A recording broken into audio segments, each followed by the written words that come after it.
Welcome to this workshop on networking and using MyPenn specifically for international students. My name is Jillian. I'm an associate director on the C's team at Career Services. So I regularly work with undergraduates, master's students, and alumni who attended C's.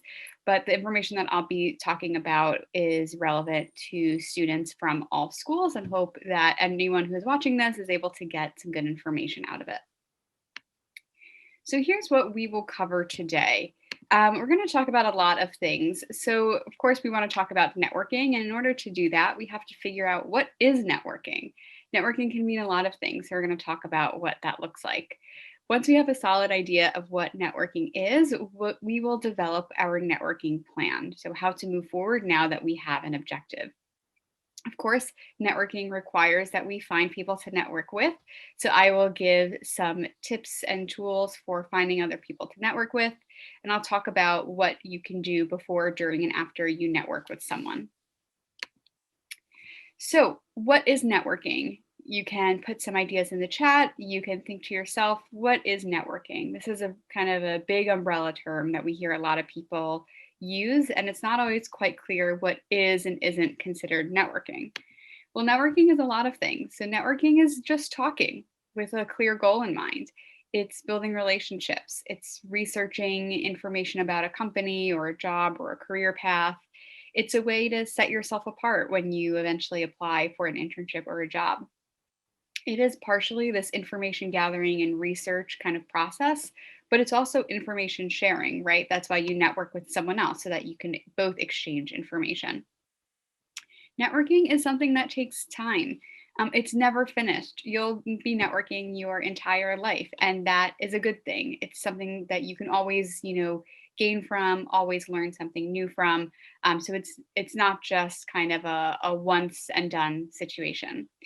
And I think a lot of us feel a bit uncomfortable sometimes when thinking about networking. Maybe it feels a little awkward. Maybe we feel intimidated when we feel that we have to network for a certain goal. But it is something that, with any life skill, you can get more comfortable with by practicing and by learning different tips and tricks. So, what is networking not? Right? We talked about all of the great things that networking is. But there are some things that networking is not. It is not an automatic job referral. Just because you have a conversation with someone at a company that you want to work at doesn't mean that you will automatically get a referral for that job or an offer for that job. It's not something that anyone owes you, right? And you will probably feel the same when people network with you. Just because you have a conversation with someone doesn't mean that you then owe them a job referral or a job offer. So it takes two to have a fruitful conversation, and it takes both parties really putting in the proper amount of effort. And it's not something, like I said on the last slide, that you just do once and then you never have to think about. It is something that you will do throughout your entire life, throughout your entire career, and it will start to feel second nature the more that you do it. One type of networking that I'm going to be talking about a lot in the presentation is informational interviewing. It's one of many different types of networking. If you haven't heard of that term before, it's a one on one conversation with a professional to learn about a variety of different things. Maybe you want to learn about that person's career path, right? Like, how did they get to where they are today? Maybe you want to learn about the company that they work for or their specific job. It's something about that person or about their professional life that you're interested in and want to learn more about. And that allows you to develop professional relationships with people in your field. And it also gives you the opportunity to share information about yourself, right? I mentioned that networking is both information sharing and information receiving. And so, yes, you'll be receiving information from this other person, but it also allows you to develop a relationship with someone and share things about yourself and the type of professional that you want to be. So now that we have an idea of what networking is, let's talk about what we do with that. Where do we go from here? So we have to develop a networking plan. And step one is to identify your goals, right? With anything in life, before you get started on something, you want to think, what do I want the end goal to be? What do I want to get out of this experience? So when you're networking, what is it that you want to know? What careers are you thinking about after Penn? Who would you like to get advice from in an ideal world, right? I think there's a lot of famous people and people really that are experts in their field, and we would love to get advice from them. But who could we get advice from that maybe is a little bit easier to contact than perhaps the best scholar in a field? Thinking about Penn alumni, other people who've been in your same shoes, if you could ask them for help as you go through your career exploration and your job and internship application process, if you could ask them for help, what kind of help would you want to ask them for? So these are all things you want to be thinking about as you start to develop your networking goals. So, some specific things that you might want to know about different types of jobs, different companies, different career paths. Maybe you have a certain major and you want to know more about what types of careers you could have with that major.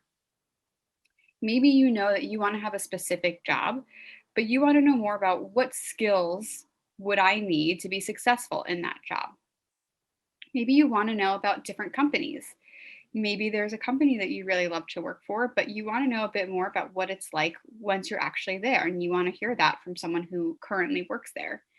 If you're an international student and you want to work in the US, you might have questions about how that might feel different. How might work culture in the US be different than what you might be used to at home? So, these are some examples of things that you might want to know and that you might ask someone when you're networking with them.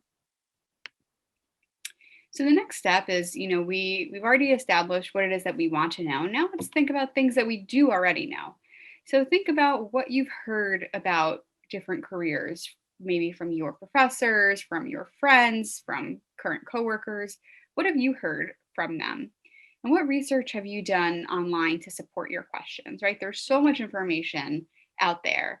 And it is nice to be able sometimes to just go on Google and search, Apple company culture and be able to read people's reviews on it, people's opinions.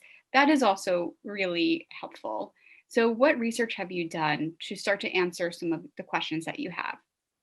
What are your own skills and strengths and interests? And where is that gap, right? We talked about, if you know you want to have a certain job, you're not sure what type of skills you might need to have for that job. Well, let's first take an inventory of your own skills. Let's see how close you are to being able to do that kind of job on your own.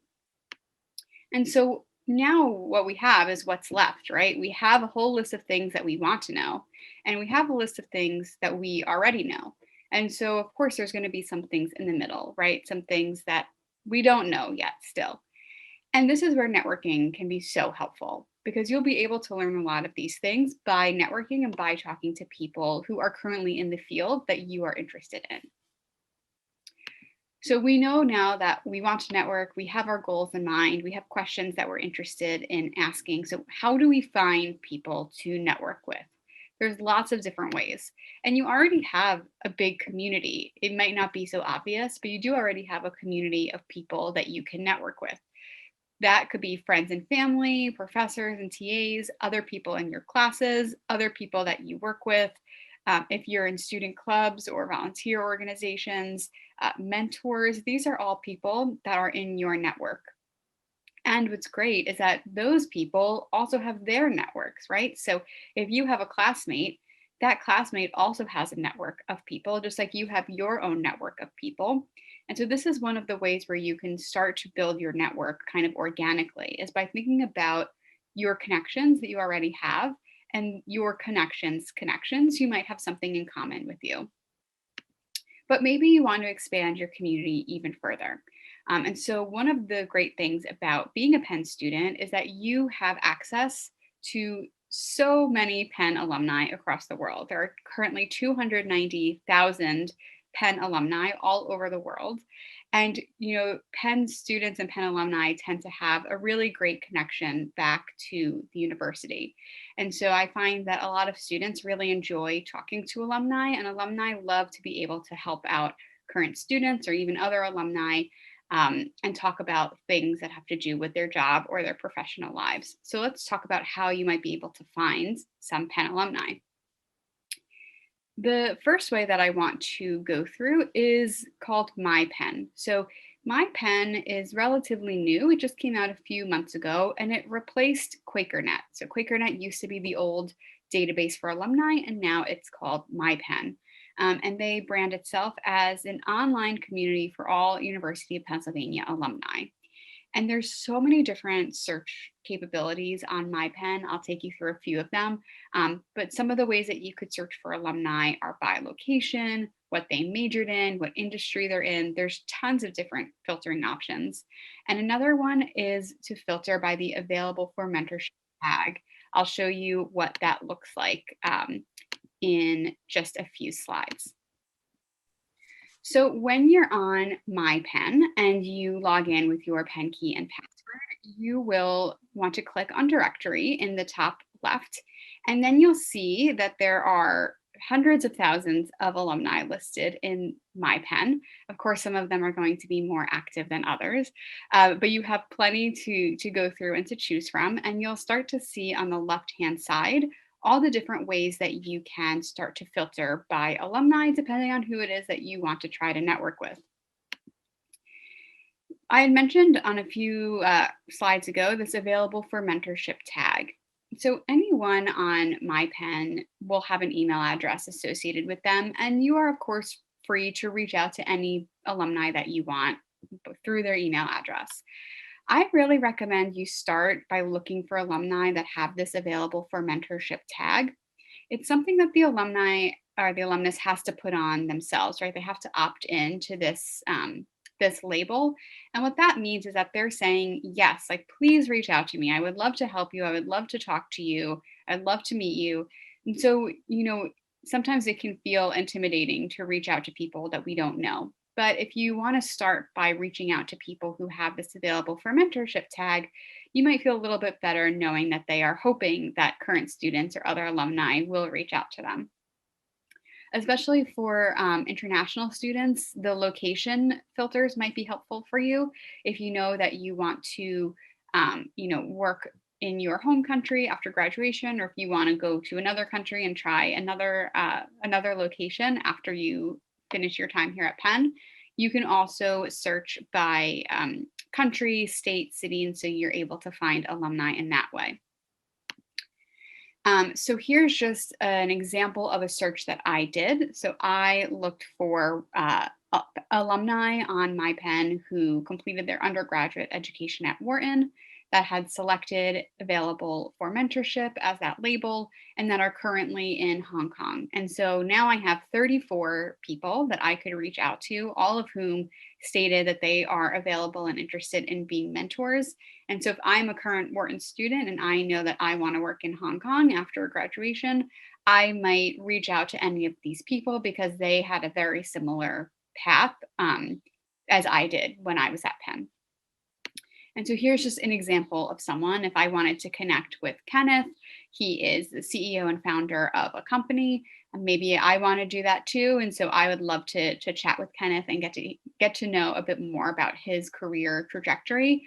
You would click on Kenneth's profile and you can see there's usually at least, two, if not more than two email addresses listed. And you can feel free to reach out to Kenneth or to any alum through the email address that they have listed. Other ways to find alumni, I think probably the most obvious one is through LinkedIn, right? So MyPenn is great, and LinkedIn is a really nice way to supplement that. So if you go onto LinkedIn and you search for University of Pennsylvania in the search bar, you'll click on, it should be the first one that comes up. And you'll want to click on alumni. My screen looks a little bit different because I work at Penn. You won't have an employer section, but you will definitely have an alumni section. And if you click that, there's also a ton of different ways to filter here. So you can search by company, you can search by where they live, you can search by what year they graduated. If you want to look for someone who, was at Penn in the last 5 years, you're able to set those parameters up here. So I did a similar type of search. I wanted to find all Penn alumni on LinkedIn who studied economics, who work at Citi, and who live in Hong Kong. And so I found here 3 alumni. And so you could reach out via a message on LinkedIn to those alumni if that is something that perhaps you want to do as well, right? You're an econ student, you want to work in Hong Kong. Maybe you want to chat with these alumni and see what their experience has been like doing that. And finally, something that I recommend, especially for international students, is to connect with your local alumni club.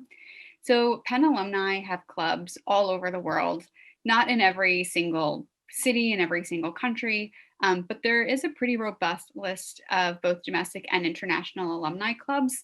I will send out this presentation to everyone who had registered, so that way you have access to the links and everything like that. Even if you do a Google search for, Penn alumni clubs or international alumni clubs at Penn, you'll be able to see this whole list. This is another great way to kind of reach out to your local alumni club if you're interested in, working in your home country after graduation. This would be a great way to be connected with Penn alumni in your same area. So we've gone through a couple things so far. We've talked about what networking is. We've established our goals for networking. We've talked about a couple different ways to find people to network with. So now, what do you do now? What are the actual concrete steps that you can take to start interacting with those people that you found on MyPenn or LinkedIn or through an alumni club? So, one question that I think comes up a lot for students when thinking about networking is, when are you supposed to do it? When's the right time to network? And really, all the time, right? We talked earlier in the presentation how networking can happen across your entire lifetimes. It's never a bad time to network. I think the best time is when you don't need a job, right? Because that just means there's less pressure, right? If you were working and you're in a full-time job and a Penn student emailed you and wanted to talk to you and said, "Oh, and by the way, I'm graduating next week and I still haven't found a job," that student would feel a lot of pressure. You would probably also feel a lot of pressure, having to, feel like you have to help that student in a time crunch. Of course, it's people will still do it at that time, but networking, I think, is really done best in low stress situations. If you haven't done networking before, if you've only done it a little bit or you want some practice, start with your peers. You don't have to reach out to anyone that you don't want to, right? Maybe you find some people on MyPenn, but you don't reach out to them right away. Maybe you want to practice networking with peers or, or friends of friends, right? People that are a little bit more connected to you. That's totally fine. All networking is going to be helpful, and you can always work up to, emailing or reaching out to people that you don't already know or don't have a connection with. Let's say, though, you are ready to kind of take that step and you found some really cool alumni and you really want to set up a call with them and learn from them. So, this is where you would do that informational interview that I mentioned in the beginning of the presentation. So before you reach out, you want to be sure that you've done the couple of things that we've talked about earlier. So you want to be sure you have your goals set for why you want to have that conversation. You want to start to create a list of questions that you want to ask that person if they do agree to have a conversation with you. You've identified people who can hopefully answer your questions. And so now you'll want to reach out to them to request, a meeting, a phone call, a Zoom chat. Of course, most things are virtual these days, so you probably won't be able to meet them in person. But everyone at this point is pretty used to doing these things over Zoom, and that's totally acceptable to ask for a conversation that way. One of the biggest questions that I get asked is, what do I say when I reach out to an essential stranger, right? How do I reach out to them in a respectful way by also letting them know that I'm excited to speak with them, but I'm not too excited and I don't want to come across as demanding. And these are all normal thoughts. So I've included some examples of email outreach that you could use, and I'll read through each of them and talk about what is good or what is maybe not so good about each one. So this one, I am pretending to be a Penn nursing student. So in my subject line, I put current Penn nursing student eager to connect. It's really good to put Penn in the subject so it gets that person's attention right away. Like, think of how many emails you get every day and you don't necessarily open all of them, or Maybe some of them you just skim through really quickly. But if you put a succinct subject line that identifies you as a Penn student or a Penn alum or whatever it may be, that will usually get someone's attention quicker. So, all right, I'll read through the email. So, dear Mr., Mrs., Miss, Doctor, etc. I hope this email finds you well. My name is Jillian Cener, and I am a fourth year nursing student at Penn. I found your contact information listed in the MyPenn directory and read about your experience working in Argentina as a nurse at a community health center. I would greatly appreciate the opportunity to speak with you and hear more about your experience there. I'm also interested in public health and have been learning Spanish since high school. And your time in Argentina sounds like a fantastic experience. I would love to learn a bit more from you about your career path and any advice you might have for a fellow Penn student interested in similar types of work. Specifically, I am interested in, and then I could be more specific about what I want to know or what type of career I might like. Thank you for considering my request. I'm available. I would give a few days and times that week that I'm available, or would be happy to find another time more convenient for you. Sincerely, Jillian. So there's a lot of things going on here and a lot of strong points to this email. So it starts out, addressing the person by their title and their last name, saying that, you hope that they're doing well. And it's a very clear introduction, right? I state my name, I state who I am, what I'm studying at Penn, and how I found this person, right? I found your contact information in MyPenn. Maybe that person had put in MyPenn about, the fact that they worked in Argentina, and that's what drew my attention to this person. And so I referenced that in the opening paragraph. Then I say, I would greatly appreciate the opportunity to speak with you and hear more about your experience there. So that's kind of just a nice, polite way of asking for a conversation and saying that you would benefit from speaking with them. I then go on to say why, right? Because I have similar interests, right? I'm also interested in public health. I've been learning Spanish. I think I might like the type of work that you have done. So it kind of allows you to provide a connection to that person.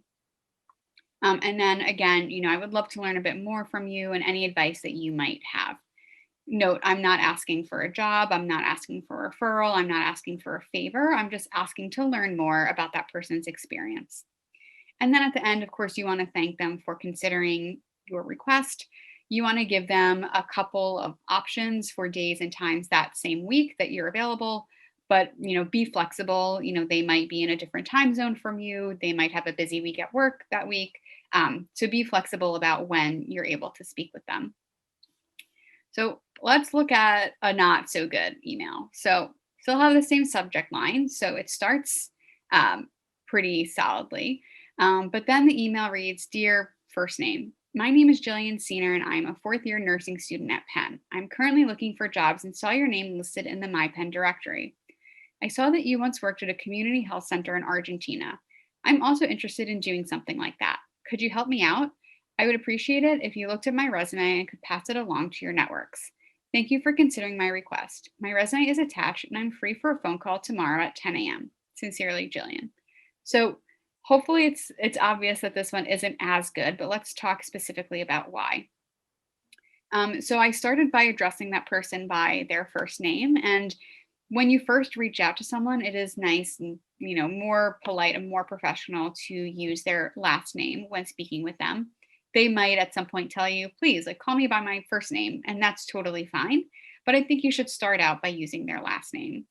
I don't wish them well at the beginning of the email, which is okay, I guess. I get right to the point. I say who I am. I'm a fourth year nursing student. And I'm currently looking for jobs, and I saw your name in the MyPenn directory. Well, there's hundreds of thousands of names in the MyPenn directory, right? So what is so special about this person that I reached out to, right? You probably have received emails where you feel like so many other people received this, and this isn't personal, and this person isn't really interested in me, right? This isn't meant for me. And so if you don't have, a bit more of a connection or a bit more context, that person might lose interest pretty early on. I did say later on in the email that I see that you worked in Argentina. I'm also interested in doing something like that. Could you help me out? How would you feel if you got an email from a stranger, even if they were a Penn connection in some way? You didn't know anything about them, and they were already kind of asking you for a favor, right? You might not feel so good about that request. This person asks, or I ask, if the other person could take a look at my resume and pass it along to their networks. That's a really big favor to ask, especially if you don't even know the person, right? You have no idea what this person's work is like, what their life is like right now. And so to kind of ask a stranger to take time out to review your resume when they don't even know you is a really big ask of someone. Additionally, asking them to pass it along to their networks, again, when they don't even know you, um, is probably going to put them in a bit of an uncomfortable situation, right? Hopefully, if you have a conversation with them, they think you're really great and maybe they will volunteer to pass along your resume to people that they know in the field. But just asking them to do it, especially right off the bat, isn't always going to leave the best first impression. I did say thank you at the end of my email, which is better than not saying thank you. I attached my resume. So, again, I already assumed that she's going to look at it because I attached it anyway. And I only gave one option for a phone call, and it's tomorrow at 10 a.m. So, not a ton of lead time. Maybe this person doesn't even see this email until 2 days from now, right? So, this person probably, had good intentions by reaching out to an alum, maybe didn't intend to be so forward and like assuming that this person would be able to help them, but it does come across that way, and is not going to lead to the best of conversations when you're networking. But hopefully you go the first route, right? You send an email that is pretty good, you get a response. The thing about sending these emails to people that you don't know is that hopefully they will respond. Sometimes they won't respond. And, try not to take it personally. We all know that the last year has been crazy, right? And sometimes you might not get to your emails super quickly. Maybe you have a lot going on. You don't have time to take this person's call. I would say if you reach out to someone and you don't hear, give it a week and try again. And then if you still don't hear, I would probably move on to somebody else. But hopefully they will respond to you. You're able to set up a call to talk to them and hear a little bit more about their job, their company, their career path, whatever it is you're curious about. So things to remember during the call. You'll want to introduce yourself. They kind of already know a little bit about you because you've reached out to them already. But you'll want to introduce yourself briefly, no more than 30 seconds. And so the things that you want to include is you want to state your name, what you study at Penn. Again, these are things that you already should have included in your email, but just to reiterate, you'll want to make a connection with that person, right? Maybe you both studied the same thing, maybe you're from the same country, whatever it is, just try to make a personal connection. And then ask an open ended question to start the conversation. So that could be, thank you so much for taking the time to talk with me today. My name is Jillian Cener. I study nursing at Penn. I know that you also studied nursing at Penn, and I'm really curious to hear what your first job was like after you finished your time here at Penn. That's, of course, much shorter than 30 seconds, but kind of the bare bones of what you might want to say when you first start having a conversation with someone. You will ask them your questions. They'll probably ask you some questions back because they'll want to get to know you as well. At the end of the call, you want to be sure to thank the person for their time and their willingness to share their experience with you. And one thing to not do in the call is do not ask for a job, an internship, or a referral in the first call. Now, maybe you get lucky, maybe you have a great conversation, and at the end, that person says, oh, hey, did you know that my company is actually hiring for a full time position? And I think it might be something that you're interested in. Would you like me to pass your name along? That would be great, right? We love when that happens. That may happen, that may not happen. If in that first call someone doesn't offer something like that to you, don't ask them right away. That you might feel comfortable asking, but in that first conversation would not be the best time. Um, Maybe you are having this conversation and you are just stumped. You don't quite know where to take the conversation, what kind of questions to ask. We do have a whole guide to informational interviewing. I just put two screenshots here. And again, I'll send out this presentation to everyone who registered, so you can have all of the links. But there are, as you can see, a lot of sample informational interview questions. So maybe you want to take a look at this before you start an informational interview, so that way you have some ideas. If you find that the conversation is stalling a little bit, if you don't know what to say, you have this database of questions to ask. And so some of those sample questions are, how rapidly is your career field growing? Or why did you decide to work for this organization? Or what do you find most rewarding about the work? So lots of different types of questions in that guide. And I think it's always helpful to have a database of questions, so that way you won't ever feel stuck in the middle of a conversation. So you've done the call. What do you do after? So you'll want to send that person a thank you email within 24 hours, same as if you were doing a job interview, thanking them for their time and something specific that you learned, right? You could say, thank you so much for chatting with me, yesterday. I really loved hearing about, your favorite part about working at that community health center in Argentina was meeting local people and learning their customs. Whatever, right? Whatever that person has told you, you want to put something, personalized or specific within that thank you email. When should you follow up, right? So you've had this initial conversation, you've sent the thank you email. What do you do after that? So there are a couple of instances in which you'd want to reach out again. So perhaps they've asked you a specific question that maybe will take some time for you to think about or to come up with an answer for. Maybe they ask you to update them when you finish up with the semester, whatever it is. If they've asked you something, you'll want to follow up answering that question.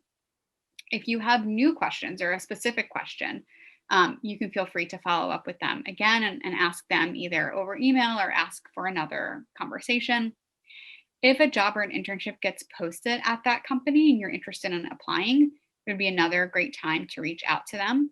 This is why I was saying it's so great to network when you're not looking for a job, right? Because it's less stress. You're able to develop relationships with people at a company. And then maybe a few months later, you see that something gets posted. Now you've already had this established relationship with someone who works there. And so you're able to go to them as a resource, as someone who could possibly provide you with advice or even with a referral. And it's not as stressful because you've already had that relationship for some time. Or finally, updating them on something you talked about. Again, maybe the person says, let me know how your summer internship goes. Maybe you reach out to them at the end of the summer and let them know how your internship was.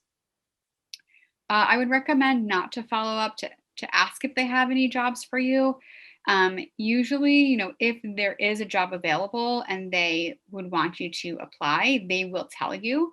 You can certainly update them by saying something like, I'm still looking for a position, or I'm exploring different opportunities for what I want to do after graduation. You can tell them, you can make it clear that you are looking. And if they have something to offer you, they will do that. They will offer that to you. If they don't, it's usually because maybe there isn't anything that they can offer you, or they don't quite feel comfortable. So it's best to not be so proactive and ask, unless perhaps you've already had a conversation about it in the past, or if you feel like your relationship with them is very strong. So some final thoughts. Like anything in life, right? Networking is something that will get easier as you practice it. I think everyone feels a little bit awkward sometimes when networking. It's one thing to network with peers or classmates, and it's another thing to network with people that you don't know, right? And so it's totally normal to feel uncomfortable or scared or nervous at first, but the more you do it, the better it will feel. And it will probably be harder if you're trying to do it across cultures or across languages, right? And that's okay. Again, we're all kind of feeling uneasy about networking sometimes. Everyone has felt that way, at some point in their lives. So just, try to think that, if you're talking with someone and they're a professional and you think, wow, like they really have it together, like they are so confident and I feel so awkward and nervous over here. They were also in your shoes, right? So try to keep that in mind. Not everyone is going to be responsive. Not everyone is going to be helpful, but a lot of people will. And again, don't take it personally if someone doesn't get back to you. We've all had times in our lives where we haven't been the most responsive either, and that doesn't have anything to do with the person who's emailing us. And finally, keep your networks alive, right? Networking is something you're going to be doing throughout your whole life, and it's great to keep your connections alive, like for months and years, because you never know who you might need help from later on, right? I can think of so many times in my life where I got a job, or I heard about an opportunity because someone told me about it, or they knew someone who knew someone who was hiring, right? And so of course, part of it is what do you know? And then part of it is also who you know and what can your networks help you with? And in turn, what can you help them with?